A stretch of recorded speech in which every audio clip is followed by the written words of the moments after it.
Welcome to Distance is No Obstacle, the medical education podcast aimed at providing bite-sized education and information for people working in rural and remote Australia. Today we hear the latest information and research on vaping in Australia. Our podcast hosts are Australian Council on Smoking and Health's co-CEOs, Geraldine Mellet and Laura Hunter. This is the first of a two-part series. When you're using a vape, it's repeated heating and cooling. Every time you press the button, it heats it up to a couple of hundred degrees, and that breaks these chemicals down into a whole range of other nasty stuff. Literally hundreds and hundreds of different chemicals that are added to these things to give them the flavours that people enjoy. That's Associate Professor Alexander Larkham talking about what's actually in a vape, rather than the fruity cherry and butterscotch or whatever flavours that they advertise. Hi, I'm Geraldine Mellet. I'm co-CEO of ACOSH, the Australian Council on Smoking and Health. And with my colleague Laura Hunter, we're going to give you an overview on some facts that might be useful to know in dealing with clients who vape and those who want to give it up. In this podcast, Laura and I are interviewing a number of researchers in the field. So we cover not only their chemical composition and dangers, but also the latest evidence on how our young people are using and becoming addicted quite quickly. Also a summary of work being done to tackle Indigenous smoking and vaping, and thoughts on the roles of GPs in this space from an expert who has just set up Australia's first vaping clinic. In between all this, Laura and I are going to talk to you about the work that we do in advocacy and what governments at all levels are and aren't doing about vaping and the likely effects that'll have. But ahead of that, Laura will tell you a bit more about ACOSH. Thanks, Geraldine. Look, I'll start by acknowledging the Whadjuk people of the Noongar Nation as the traditional owners of the lands on which we're presenting from today and talking to you from today. Probably the most important thing to know about ACOSH is that we are an advocacy agency that's been around for over 50 years, and we've fought for all the major reforms that have successfully reduced smoking in that time. Although we are talking about vaping today, we do need to flag that smoking is still the leading preventable cause of death and disease in Australia. So our work here is not yet done. However, vaping has taken over the headlines for good reason, and that's why we'll be focusing on that today. The other really important thing about ACOSH is that we are a council of 33 member organisations, and these organisations include major health, research, educational and social service organisations. So when we speak, we do so with the weight of all those voices. The other thing is that we're very proudly WA based, but we do have a national remit, so we work across the country.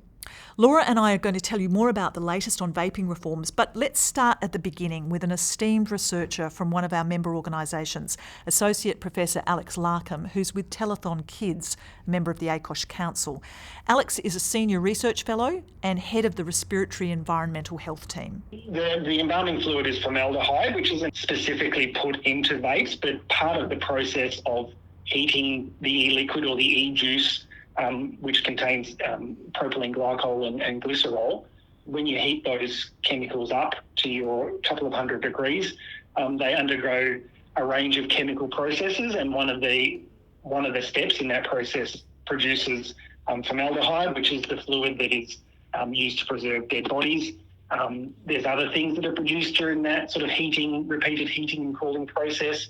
Other chemicals, like you say, that are used in various industries for killing weeds or precursors to insecticides or disinfectants, those sorts of things. So there's chemicals in there, one called acrolein, which is used as a sort of a weed killer for aquatic weeds. Another one that's produced is called acetaldehyde, which is the chemical produced by your own body when it breaks down alcohol that you drink, which that causes the sort of the hangover effect. The ones that we've purchased or acquired, which is hundreds of different flavours and brands and all sorts of things over many years, they literally never contain the flavouring chemicals on the label. I've never seen that. I'll often say a generic, like it's strawberry flavour or whatever, but you have no idea what chemicals they put in there to make that strawberry flavour. And they're not made out of strawberries. It's made out of some laboratory-based artificial flavouring, which is never on there. And the same with the nicotine level. That's often probably deliberately mislabeled to avoid to sort of customs issues and various things. They'll often say no nicotine or nicotine-free, whereas our research and the research of many other groups have shown that that's often not the case. They can contain nicotine when they say they don't. Unfortunate that you can't buy these and know what's in there. You'll know that it's a flavour of some sort. You'll potentially know if it's got nicotine in it or not, but that will often be not true. And you'll know that it's got propylene, glycol and glycerol, and that's it. Multiple studies have shown that if you are choosing a berry flavour or watermelon flavour or whatever it is, that could be in the order of a couple of dozen different chemicals that you're breathing in to make that flavour up, which in many cases we either know that they're toxic or we just don't know what the health effects of breathing them in might be. There's quite a bit of research sort of emerging in that at the moment, because a large proportion of people who are using these now are sort of adolescents and young adults whose brain development hasn't sort of finished yet. So they're still growing and developing, putting together their cognitive pathways and that sort of thing. And we know nicotine has negative effects on those sorts of things. It's been known for a long time that nicotine exposure at any time during brain development, from in utero up until sort of early adulthood, can affect behaviour and cognition and memory and all sorts of things like that. As to what the other chemicals are doing to brain development, I don't think there's any research on that. There's research on what it does to sort of lung health as the main sort of the target of where these things are absorbed initially, and there's research on cardiovascular health or dental sort of oral effects as well, because people are obviously getting these in there now. The effects are very likely to be negative. The chemical flavourings in particular that are in there, virtually all of them are listed as harmful in some way. There's very few that have been shown to be safe to inhale, but the long-term effects on the developing brain or lung are yet to be fully elucidated. Vapes have taken our youth by storm. It's been a calculated exercise by the tobacco industry to target them with novel products that have appealingly lolly-like flavours and marketing.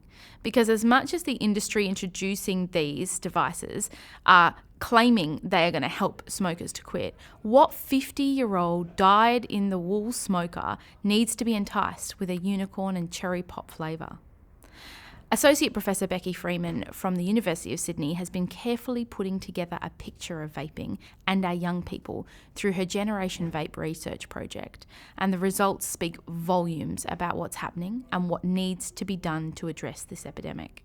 To me, it's been just astonishing to me how quickly vaping has become a social norm, particularly among teenagers. This is a product that was really quite a peripheral issue just a few years ago. It was kind of on the fringes. It was something we were keeping track of in national health surveys, but it wasn't that prevalent. Now, fast forward just a few years later, kids are going back to school after COVID lockdowns, after schools, being sort of schooling from home, and you're seeing vaping just absolutely explode in use, to the point where we know that about a third of 13 to 17-year-olds have at least tried vaping products. We know that the tobacco industry and the vaping industry are behind this normalization, that they're producing products that are high concentration nicotine. They're inexpensive. They're in attractive packaging. They come in fruit flavors that appeal specifically to young people. That they're marketed as a safe alternative, that they're quote unquote, not your grandfather's cigarette, right? That they're positioned as healthier, fresher, they smell better. This is a generation that's grown up in Australia where smoking has been really heavily denormalized. And by that, I mean that, it's no longer socially acceptable. It's expensive. You can't do it anywhere. Smoking's banned in virtually indoors in all public spaces. But vaping isn't seen that way. It's seen as a completely different product, as something new and different. But of course, you've got the same multinational companies behind it. When we think about addiction and young people, and we ask them about their own sort of experiences with addiction, we get quite a wide variety of responses. And by that, I mean people, and not just young people, but people in general aren't very well educated about addiction and how addiction works, in particular to vaping. And you'll ask, young people will say things like, well, I vape, but I only vape socially. And, I make sure that I only vape when I'm going out, or I only borrow my friend's vape. So that doesn't really count. And they're hoping that they can sort of put these behavioral walls around their vaping to prevent themselves from getting addicted. But we know, unfortunately, that's not how addiction works, particularly with nicotine. And we're increasingly seeing reported in the Generation Vape study of young people feeling anxious when they don't have a vape, of needing to have a vape with them at all times, reporting that they're sleeping with a vape under their pillow at night, getting distracted in class, not being able to concentrate because they're addicted. So we have this window of opportunity to enact policies that prevent young people from becoming addicted to vaping products. I don't want to all give the impression that it's too late, everyone's addicted, let's have a free-for-all. We could, if we acted decisively and assertively to ensure that young people simply cannot get their hands on these products, that they're only going to the people who could benefit from them, and that's long-term smokers who've tried everything they can to quit and under the direction and help of a health professional can use these products to fully quit smoking. We do not want these products in the hands of your average 13-year-old and that they're getting them from a convenience store. Nobody wants to just leave young people who are addicted to nicotine products high and dry. Absolutely not. They've been preyed on by a very exploitive industry whose goal was to addict them for the rest of their lives. So absolutely, we should be offering any help at all that we can possibly, conjure up for young people.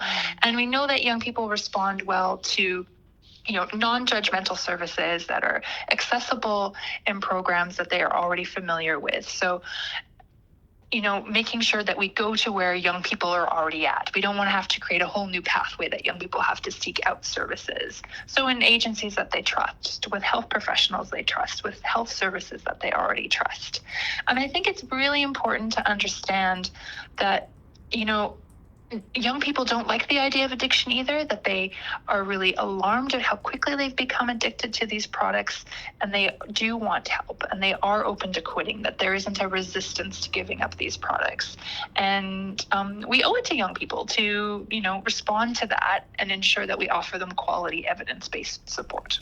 Despite health authorities being caught a bit on the back foot on this, that, simply just, absolutely not prepared for the explosive rise in youth vaping, we are now seeing really good resources being put out by health authorities. There are new sort of clinical guidance resources available for GPs on how to help young people who are looking to quit.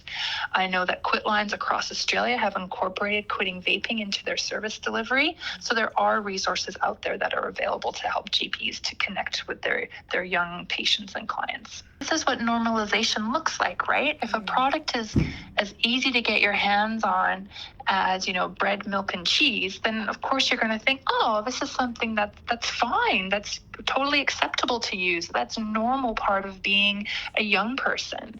And certainly when we talk to young people in the Generation Vape study, we hear that all the time. This is just part of being a normal teenager. This is just a social tool. It's fun. It's enjoyable. And the message is that it's addictive and that it's harmful, that it can damage an adolescent brain, that it can lead to lung health issues, just isn't on the radar when you compare it to a sweet-smelling vape that you can buy for less than $10. I can't stress enough how urgently we need to just cut off the supply of vaping products in Australia. And we could do this almost overnight. If they were banned imports and the non-nicotine variety were no longer able to be sold in shops, which creates this whole loophole issue where we're seeing nicotine vapes being sold openly in broad daylight to young people. It is absolutely urgent. If we don't cut off that supply, if we continue to allow this, I love how it's called a black market when it's actually a free-for-all market. Not much of a black market when anybody can walk up to any shop and simply buy a vape if they want one. If that's allowed to continue, we are going to see a whole new generation of young people addicted or fighting addiction for the rest of their lives. And even more alarmingly, we could see a complete backslide in our success in tobacco control if those same young people then go on to smoke. And we have very early indications that we're seeing increases in that teenage cohort who we've just taken for granted for the past decade or so that their smoking rates would remain low and continue to remain low. And we're seeing some early warning signs that smoking rates could also be going up in that age group. So Laura, Becky was just talking about, the legality, what's happening in legislation. Can we just dial back to the beginning? Because it's not just young people. There are a whole lot of Australians who think that vapes are legal, and fair enough, but in fact they're not, are they? They're not legal at the moment unless you have a medical prescription from your general practitioner. So that is the only legal way in Australia at the moment to obtain a vape. But, however, what you see in reality, and the reality of what you see on every corner store across the road from a primary school, is a free-for-all, basically. And this is because of what Becky was touching on, the loophole effect at the moment. In Australia, it is legal for you to obtain a non-nicotine vape if you're over 18, by any means. But what we've seen and what we have heard from today from a lot of our guest speakers is that, is essentially an intentional mislabeling of these products. I've seen pictures of crates at customs of vapes, and they've had spray paint on them saying, "Dear Department of Health, these don't contain nicotine." And they go straight through to the keeper. And the problem, because when we've talked with Border Force, which we've done before, they've said to us, the problem with this is you cannot test every vape. To find out if something has nicotine in it, it has to go to a lab, each individual vape. Mm-hmm. It has to be tested over a period of days. Mm-hmm. You can't do that. So that's why they haven't had the manpower to be able to do it. So how is this going to change? Because the big reforms have been announced by Minister Mark Butler, the Federal Health Minister, and they're kind of on the way, aren't they? So give us a bit of a summary. They are on the way, and I think what Becky said about I'm sick of people crossing their fingers, I wholeheartedly agree. What we have at the moment is a Federal Health Minister in Mark Butler he's got that fire in his belly at the moment, and he's pretty outraged at the current state of vape use. There are two pieces to the puzzle here with regards to the legislation. So firstly, there's an import ban, which is basically going to stop anything coming through the Australian border unless it has a prescription from a general practitioner. So there'll be no more, "Dear Department of Health, this doesn't contain nicotine." The fact that it's a vape and it's not, if it doesn't come through a registered importer, then it's not coming in. It just literally gets put to the side, and that's a whole other issue of environmental health issues we have with these vapes, because actually the destruction of them is really difficult and convoluted at the moment. But that is a massive step forward in turning that tap off really, really quickly. And like Becky said, it can happen overnight. We are thinking and we're hearing that we hopefully will have an import ban happening before the end of the year, which will go a huge way to stopping this issue. Another section of that, another piece of that puzzle is next year. We're being told early next year there'll be other reforms that are being passed through Parliament. And these kind of relate to how they're packaged, what flavours they're going to have in them. So instead of unicorn milk, Skittles, you're going to be getting pharmaceutical packaging that is limited in its flavouring to tobacco, to mint, and aligned to other smoking cessation tools. Yeah, which is fair enough, because the tobacco industry have been saying for so long, "Oh look, this is just a therapeutic product." Yeah, therapeutic products don't usually have bubblegum flavours. So if it's a therapeutic product, make it look like one, make it taste like one, and take away all the stuff that hooks the young people in. So we're looking at that hopefully happening next year. I suppose the other thing that people constantly ask us is, but how can they be sold in shops, and how can we enforce the shops being shut down? Yeah, so that's when we will be looking to states and territories, because the enforcement of a lot of that will need to have alignment with state legislation. So this is a beast. It's not something small. It's going to need to make sure that it aligns to each state and territory legislation, and that's a big thing that we need to see happen next year once the feds have announced it. One of the other questions that often comes up is, from industry generally. This is just going to create a black market. And the way we should be dealing with this is regulating vapes, just like cigarettes, which obviously plays straight into their pathways to bring these in. So what do you say about black markets? Because there are a few around anyway. Look, there is a black market for every illicit drug. Most illicit drugs in this country. There's no denying that. There's no getting around that. And at the moment, what we have is a black market that is out of control at the moment. And what we're saying is that the solution to that is to close that loophole, which is what's going to happen with the import ban. So this government knows how to deal with a black market drugs. They absolutely do. And what this is going to do is shrink it down. Because at the moment, you're having vapes being dealt over the counter across the road in a convenience store from a primary school. You don't see heroin being dealt over the counter of a convenience store across the road from a primary school. There are ways to close that loophole. The government just needs to proceed with those measures immediately.